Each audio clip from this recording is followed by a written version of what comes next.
being here today. I'm so excited to present real estate tips for real results. You're going to leave here today with a strategy that can change your financial future for the better. Let's talk about the shift. If we think about where we were, we had record low interest rates, under 2%, and we had a lot of buyer demand. And the other problem, very little inventory. So as the interest rates started rising, what happens is our buyer demand starts to shrink. However, it's important to note we still are up about 5% from this time last year for the price of a residential home. In fact, I think you don't hear at all that there are still multiple offers happening. I had 3 this week. It just means they're not selling for maybe 100,000 over. So in every market, I believe there are opportunities. Is there an opportunity now? My strategy for you, the alternate RESP. So there's a saying I love. So the saying is, if you like your kids, buy them an RESP. But if you love them, buy them real estate. It can seem a little bit overwhelming, but it's actually way easier than you think. First off, you buy an income property with 20% down. So that might seem a little bit challenging, a little bit difficult. So what you're gonna do is you go to the bank and you get what's called a HELOC, a home equity line of credit. So when I did this 5 years ago, the value of my house for nice, easy, round numbers was about $500,000. I owed about $250,000 on the mortgage. So then that leaves me $150,000 on the HELOC because the banks will give you up to 80% of your value. So I took that $150,000 and put it down on an income property, an investment property. So step 2, you're gonna find good tenants and rent it out. And let me tell you, the rental market is super competitive right now. But the main thing is you're gonna have tenants pay the rent each month and pay down your mortgage while your equity and your value is doing this. Then step 3, 18 years later, because I call it the alternate RESP, or your alternate pension plan, you're kind of making a plan for later on. So keep it for a long period of time, then you're gonna sell it. Now, if your children turn 18, you wanna sell it because that's gonna pay for their education, you can do that. Some people prefer to have their children move in and become kind of like a live-in landlord, and then they sell it when they're done post-secondary studies, so they're maybe around 22.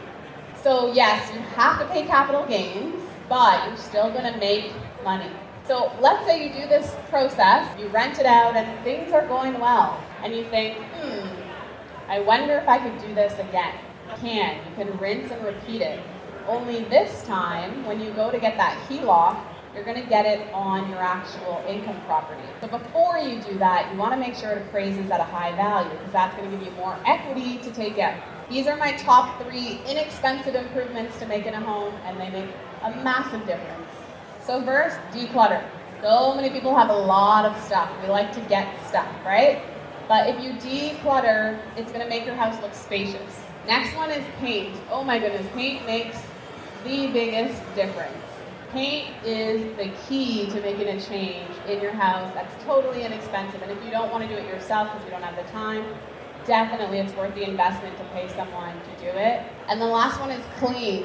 Seems obvious, but really think about deep cleaning, like carpet cleaning, appliance cleaning, getting the ducts cleaned, the exterior windows cleaned. Okay, so now let's go back to the system. You bought the income property, and now you're in the process of having it rented, and then it's time to sell. I just want to share with you the top mistakes I see people making right now when you go to sell your home, and one of them is not preparing. I think we kind of learned this recently because of that seller's market. You barely had to do anything, right, to sell your house. So we have to unlearn that pattern, and you have to take the time to make your house look its best. And then the next one, very common, pricing. And they say it's like chasing a ball down a hill when you overprice. You're trying to catch the market, but you can never get there. So this is the alternate RESP again. I'm coming back to it because I kind of gave some tips along the way, and I'm wondering if anyone is thinking, could they do this system?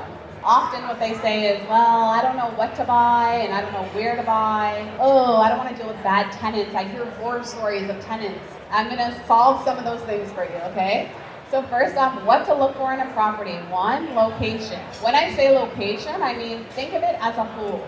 Where is the specific property you want to buy? So if you want to attract families, to rent to families, look in a family area. If you want to attract young professionals, look in maybe inner city where it's close to restaurants, shops, light rail. Think about that. Age and condition. You just want to think about how has it been maintained. So what are the big ticket items that might cost you, and make sure you find out what the dates are. Get all of that information because that'll help you spend less on maintaining. The property features, here's where you don't want to be unique. You want to stay pretty typical because you're trying to appeal to as many people as possible. And then future development, you want to just, if you're looking at a new area, think about what's going to happen in that area. So you can go to builders to find out what's going to be built around. You can look at the city of Ottawa, or even find out where the new stations are going to be for light rail. And then how to find good tenants. You have to do it. You have to do an application, a credit check the references. And when I say the references, you need to check work and their past landlord and personal.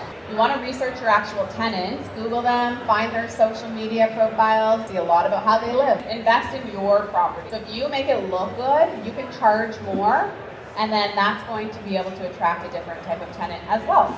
And also, I always recommend either meet them in person before you actually commit, or at least a FaceTime. I know things are a little different now. So a realtor can help you find a tenant. Some clients prefer, again, to use a property management group.